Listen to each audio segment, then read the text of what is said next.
प्रणाम सभी मित्रों को। देखो, मैंने आपको बताया था कि अभी हम कुछ दिन पूर्व ही श्री गोपाल गोलोक धाम गए थे, पूज्य गुरुदेव के धाम चोपड़धाम, जहाँ गौधाम सबसे ऊंचाई पे स्थित गौधाम है।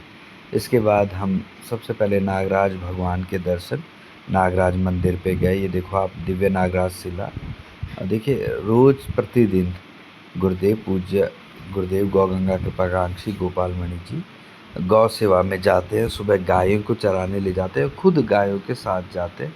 और दिव्य कालिका शिला में यहाँ गुरुदेव भगवान को पूजा कर रहे हैं। और यहाँ बगल में आप शिवलिंग देख सकते हैं। इसके बाद गायों की पूजा में गुरुदेव जाते हैं।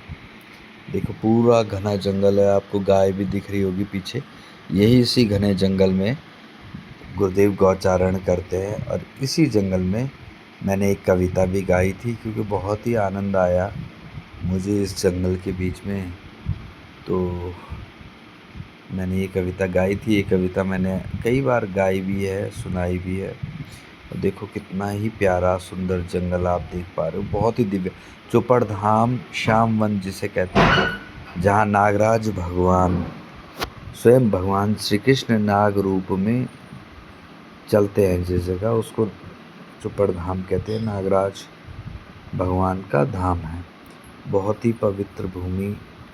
जो ये सेम मुखेम, इसी के दूसरी साइड सेम मुखेम मंदिर है। मतलब पहाड़ी रास्ते से अगर आप यहाँ से जाएंगे तो 7-8 किलोमीटर पे आपको सेम मुखेम का मंदिर मिलेगा। लेकिन इस पहाड़ी के ठीक पीछे सेम मुखेम का मंदिर है। तो देखो, बहुत ही दिव्य जो धाम है चोपड़धाम, आप देख सकते हैं। बहुत ही बांझ और मोरू, और यहाँ कहीं कहीं चीड़ का जंगल आप देख रहे हो। बहुत मैंने यहाँ एक कविता गाई, उसको भी मैंने चैनल पे डाल रखा है। तो देखो, बहुत ही मतलब विलक्षण जगह है चोपड़धाम। इसके बाद आगे मैं बताता हूँ आपको। इसके बाद इसको देखो आप, कुछ जयकारे लगाए। इसके बाद दिव्य कालिका शिला में कुछ देर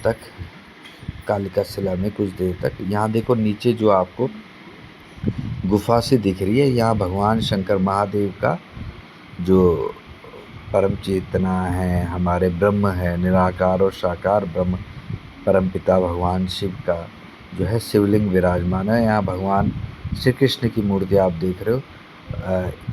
चोपड़धाम या सेम मुखेम या जो भी आप बोलो, इस श्याम वन में भगवान नागराज जो हैं, श्री कृष्ण भगवान जब यहाँ आए तो उन्होंने देखा कि ये तो भगवान शिव की भूमि है, कण कण में यहाँ शंकर है। तो इस भूमि में जो उनके आराध्य हैं, उस भूमि में वह अपने पैर से कैसे चले, जहाँ कंकड़ कंकड़ ही भगवान है। तो भगवान ने नागराज का रूप धारण किया। कहा, मैं अपने पूज्य देव की भूमि पर इस नाग रूप में चलूँगा। और भगवान यहाँ नाग रूप में भक्तों को दर्शन भी देते हैं और अनुभव भी होता है लोगों को, क्योंकि जिनको भगवान ध्यान में यहाँ आते हैं तो लोगों को ध्यान में नाग के रूप में भगवान श्री कृष्ण दर्शन देते हैं। तो ये बहुत ही, जैसे कहते हैं, बहुत ही आनंद देने वाला समय रहा। 3-4 दिन हम इस दिव्य धाम में रहे, गौधाम में रहे। मैं तो पूरे भारतवर्ष के लोगों को बोलूँगा कि इस धाम में आओ, क्योंकि ये गौधाम है। गौधाम ही वास्तविक वैसा धाम है जिससे आप मतलब अपनी, क्योंकि भाई ऋषियों ने क्या है, समुद्र मंथन में गाय मांगी। गाय का अर्थ क्या है कि भाई ऋषियों ने साधना करनी थी, परमेश्वर को पाना था, इसलिए उन्होंने गाय मांगी। रोज़ गुरु जी का 1 साल तक प्रवचन होता है, जो 12 बजे से 4 बजे तक होता है। इसको आप लाइव भी गुरु जी के चैनल गोपाल मणि जी महाराज फेसबुक और यूट्यूब पर देख सकते हैं। उसके बाद बच्चों ने कुछ घोड़े में भी चले। हमारे परम पूज्य आचार्य सीता शरण जी महाराज को भी आप देख पा रहे हैं, जो गुरु जी के सुपुत्र हैं, कैसे सभी भक्तों से प्रेम पूर्वक सभी को धाम के दर्शन करा रहे हैं। देखो, हम अपने बच्चों को भी दिव्य कालिका शिला ले गए, जो काफ़ी जंगल में है।